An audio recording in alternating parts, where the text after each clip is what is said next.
নারায়ণগঞ্জ মহানগর ছাত্র দল তার বিভিন্ন ইউনিট কলেজ ক্যাম্পাসের নেতৃবৃন্দকে নিয়ে আজকে এই সংহতি প্রকাশ করেছে এবং গতকালকেও আমাদের ছাত্র দলের নেতৃবৃন্দ সব জায়গায় আন্দোলনে নেমে গিয়েছিল, প্রতিবাদ করেছিল।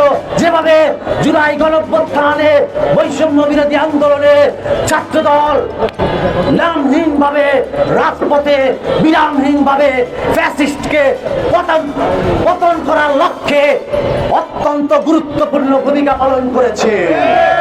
আমরা সব সময় জাতির সংকট মুহূর্তে, বাংলাদেশের মানুষের সংকট মুহূর্তে, মুসলিম উম্মার সংকট মুহূর্তে বাংলাদেশ জাতীয় দল বিএনপি, দেশনেত্রী বেগম খালেদা জিয়া, বিএনপির ভারপ্রাপ্ত চেয়ারম্যান তারেক রহমান এবং বাংলাদেশ জাতীয় ছাত্র দল জাতির যে কোনো সংকটাপন্নে বিগত দিনে যেমন বাংলাদেশের ছিল, ঠিক আগামীতেও জাতির কল্যাণে, জাতির যে কোনো সংকট মুহূর্তে, মুসলিম উম্মার সংকট মুহূর্তে আমরা বিএনপি জনগণের সাথে এবং ইসলামের সাথে ঐক্যবদ্ধভাবে থেকে যে কোনো ষড়যন্ত্র মোকাবেলা করব ইনশাআল্লাহ। মহানবী সাল্লাল্লাহু আলাইহি সাল্লাম শবে মেরাজে নামাজ আদায় করেছেন।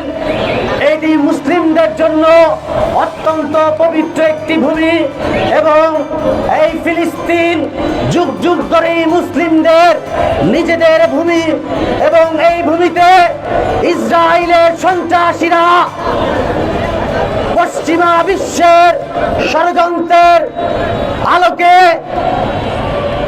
আমাদের মুসলিম ভূমিতে এসে তারা দখলদারিত্ব করছে। ইসরায়েলের সন্ত্রাসীদের হাতে আমাদের লক্ষ লক্ষ ফিলিস্তিন নারী, শিশু, ভাই বোন, মা বাবা শহীদ হয়েছেন। আমরা আল্লাহর কাছে দোয়া করব এবং আল্লাহর কাছে ফরিয়াদ করি, ইয়া রাব্বুল আলামিন, আমাদের যেই মুসলিম ভাইদেরকে ফিলিস্তিনের গাজা উপত্যকায় যেভাবে বোমা নিক্ষেপ করে ইসরায়েলের সন্ত্রাস বাহিনী নির্মমভাবে শহীদ করেছেন, আমাদের সেই শহীদ ভাইরা আমরা বিশ্বাস করি জান্নাতে পাখি হয়ে উড়ে বেড়াচ্ছে। আমরা মুসলিম জাতি হিসেবে আমাদের কর্তব্যের জায়গা থেকে অনেক কিছুই করার রয়েছে।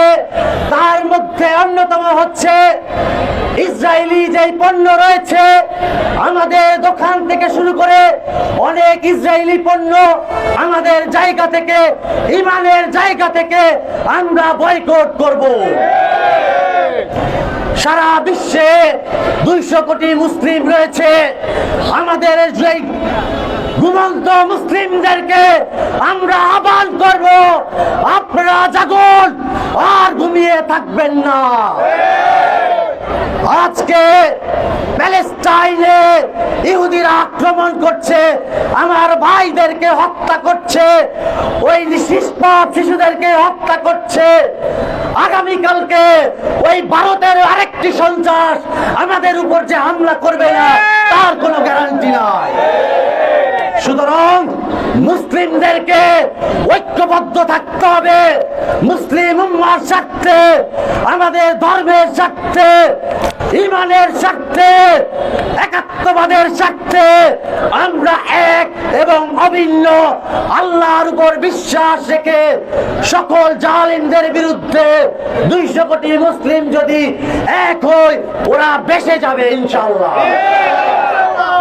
সংগ্রামী নেতৃবৃন্দ, সাধারণ শিক্ষার্থীরা, সারা বাংলাদেশে গতকালকে যেইভাবে আমাদের 24শে গণঅভ্যুত্থান, ফ্যাসিস্ট স্বৈরাচার হাসিনার পতন ঘটেছে, তখন